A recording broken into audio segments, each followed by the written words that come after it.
Have you ever wondered why every Disney movie nowadays seems to be either a superhero movie or a live-action remake of a Disney classic?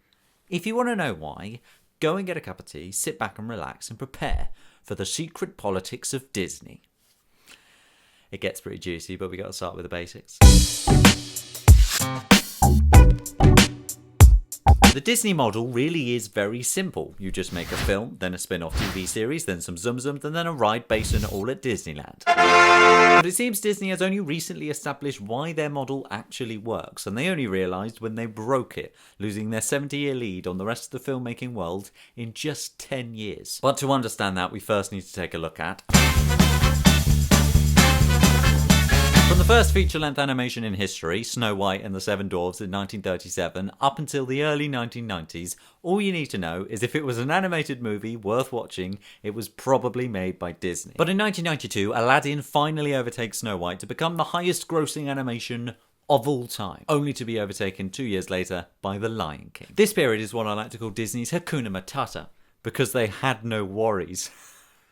But 1995 brings Toy Story, the first feature-length CGI animation of all time, swapping these for those. Now, the film was made entirely by PIXAR, but Disney distributed it, which means they basically stuck their castle on the front and then shipped it to cinemas and shops. But for simplicity, at the moment, we will just say that it was a PIXAR film. 1998 brings Mulan from Disney and Bugs Life from PIXAR, and New Kid on the Block DreamWorks plays hard and fast with the term plagiarism with ants. But it's 2001 where things really start to go downhill for Disney as they enter their space phase, because there's a new millennium and space is cool.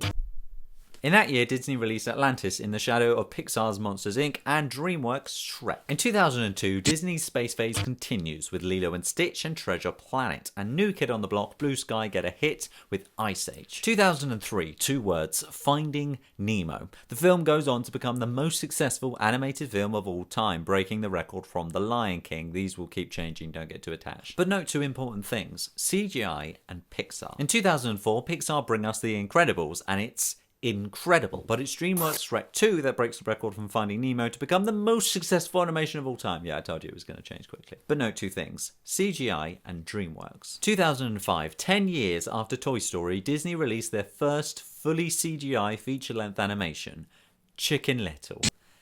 Because it's a new millennium and space is cool. Also in that year, DreamWorks produces Madagascar, but there is notable silence from Pixar. Because by now, Pixar's strange and complicated contract with Disney that I alluded to earlier had come to an end. But the thing that was important was it had started with a revolutionary startup and the greatest animation company in the world, and it had ended with a bit of a tired has-been with failing ratings and grossing movies and the greatest animation company in the world. And if you look at the newspapers, in 2006 they will tell you that Disney bought Pixar for $7.2 billion. But the reality of the situation was Disney Animation Studios basically ceased to be a thing. Somehow, over the years, it had morphed into this executive-driven corporate, basically the rest of the movie industry. Whereas the success of Pixar was put down to the fact that the creative people behind the creative stuff in the film were allowed to decide how you make the film. I mean, that sounds kind of obvious, but it clearly wasn't to Disney. So essentially what happened is Pixar just carried on as normal, but stuck Disney in front of their name, so they were Disney Pixar Presents. And the people that were in charge of Pixar set up a new animation studio at Disney with the idea that the creative people behind the film run the film. And that is the Disney Animation Studios that we have today. So essentially we now just have two Pixars. Pixar, the original, unchanged and amazing, and a new restructured Disney Animation Studio that is essentially Pixar but with Disney traditions like music and princesses. Anyway, all this palaver happened in 2006, so let's jump to 2008. In 2008, DreamWorks brings us Kung Fu Panda and Madagascar 2. Disney Pixar get infected with the Disney space phase and release WALL-E, but it is actually a good film. Then in 2009, Disney brings us Princess and the Frog, the first hand-drawn animated movie from them since 2004. Now, I'm sure most people agree that this was a brilliant movie. It had a Disney princess in it, it had music, it had diversity, but it didn't actually do that well. But the people at Disney seem to think that was because of its name. They put princess in the name, which they think alienated 50% of the population, i.e. the males. I only mention this because this is the reason that they changed all the titles of their future films to genderless adjectives. You will see. Anyway, Pixar brings us up, Sony Pictures brings us Cloudy with a Chance of Meatballs, but by far the runaway hit of the year was Blue Sky's Ice Age 3, Dawn of the Dinosaurs. It was a hit. Jump forward to 2010, the golden year for animation. Disney finally make a hit with Tangled, note the gender neutral adjectives. Pixar released Toy Story 3, which... and Toy Story 3 went on to become the highest grossing animation of all time. Sorry, Shrek 2. But then not to mention a tiny little animation studio out of nowhere dropped a little yellow bomb that was Despicable Me. And DreamWorks provided a new hit franchise with How to Train Your Dragon, and they released the final Shrek movie. So generally, it was a very good year to have an unlimited cinema pass. 2011 was then the nail in the coffin for Disney's space phase with Mars Needs Mums. Turns out it doesn't. Okay, let's pause for a minute, because in just over 10 years, we've gone from Disney to Disney, Pixar, Illumination Entertainment, Blue Sky, DreamWorks, Sony Pictures. And finally Disney realised that their magical castle stamped onto the front of a bad movie will just not cut it anymore. Back in the good old days, you need teams of artists hand drawing every single frame just to make a movie. But now CGI is so cheap and easy, literally anybody could make a feature-length animation. You at home right now can download Pixar's software and make yourself an animation. Okay, it'll take a while if you do it yourself, but the principle... Sorry, I need to calm myself down. Let's go back into the timeline. We're nearly done. 2013 was another golden year for animation that gave us one of the most thought-provoking lyrics of all time. Clap along if you feel like a room without a roof. Despicable Me 2 and Monsters University were huge hits, but it was Disney that dropped a bomb on their own foot, shocking themselves and the world with Frozen, because the film took over $1.2 billion. It's really easy to be cliche and be like, oh, Frozen, it was amazing, but a kids' film did better than 7 out of the 8 Harry Potter films. Why did it work? It was a classic Disney princess film with Disney original music, but a CGI Pixar feel and a gender-neutral title. And a hit song from Adele Dazeem. 2014, and Disney get another hit with Big Hero 6, or Boy Frozen, as I like to call it. But it was Warner Brothers that surprised everyone with the most popular product placement in history, the Lego Movie. 2015, and Pixar's Inside Out and Illumination's Minions went head-to-head. Who won? Minions. The film fell just short of Frozen with only $1.1 billion.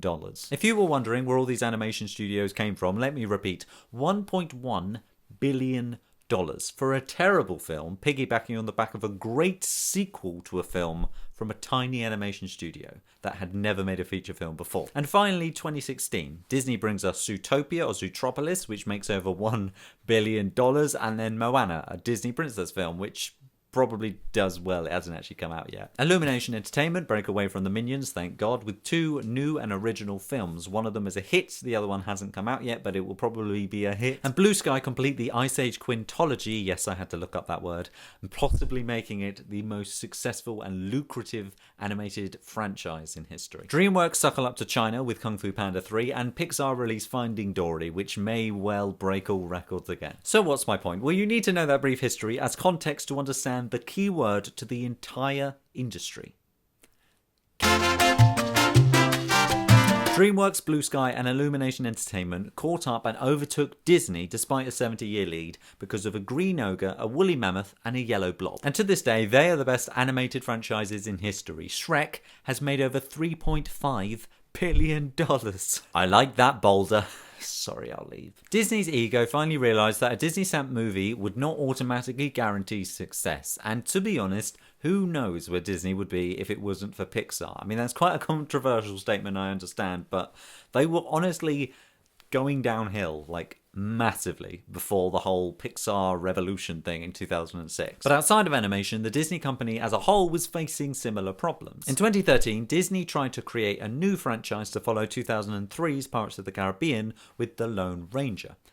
It failed for obvious reasons if you've seen the film, but statistically you probably didn't. You see, the key to success is great characters. Only then can you make movies about them and television shows and backpacks and theme park rides. But, slight issue, executive-driven Disney isn't very good at creating characters anymore. So over the past 10 years, Disney have come up with an ingenious, if not slightly crafty solution. The little weasels. Let's add some key Disney moves outside of animation to the timeline as I finally and truly present to you In 1992, Disneyland Paris opens, in the first step to bulk up the theme park arm of the company, because flights to Florida are very expensive. 1996, Disney buys ABC, the television channel. That includes ESPN. All Disney. 2001, Disney gets pimped into Disneyland Resort. 2004, they get the rights to the Muppets. All of those characters. All Disney. 2005, Disneyland Hong Kong opens. 2006, Disney buys PIXAR, getting the rights to all the characters. 2009, and Mickey hurls his feces at the fan as Disney buys Marvel. Literally a catalogue of over 200 characters with pre-existing fan base, popularity, and more original stories than you can shake a stick at. 2012, Disney buys Lucasfilm, aka Star Wars, and all of the characters and stories and potential that goes with that. 2013, The Lone Ranger, the name of the one guy that watched and enjoyed The Lone Ranger. 2014, Maleficent, a character from Disney's history with a live-action backstory. And it's a success. They also buy the YouTube network Maker Studio, so PewDiePie is technically a Disney character. 2015, Star Wars The Force Awakens, a huge success, and Cinderella, a live-action remake of the animation. I mean, it was a pretty bad film, but it was a success commercially, and now all the rides at Disneyland can just be relevant again, all the merch can be packaged and resold again, and the film was a commercial success. 2016, Disneyland Shanghai opens, pandering to the Chinese. That joke was worth more. Well, I mean, it is 1/7 of the world's population. I mean, I know I would. We also see The Jungle Book, a spectacular live-action remake, in my opinion, better than the original, and Pete's Dragon, a live-action remake. So as far as Disney is concerned, why take unnecessary risks with new and original characters when you have a massive back catalogue of ones that already work, and if you run out, you can just buy in some more? And if you think I didn't hit the nail on the Mickey Mouse shaped head, let's take a look at some upcoming Disney movies, shall we?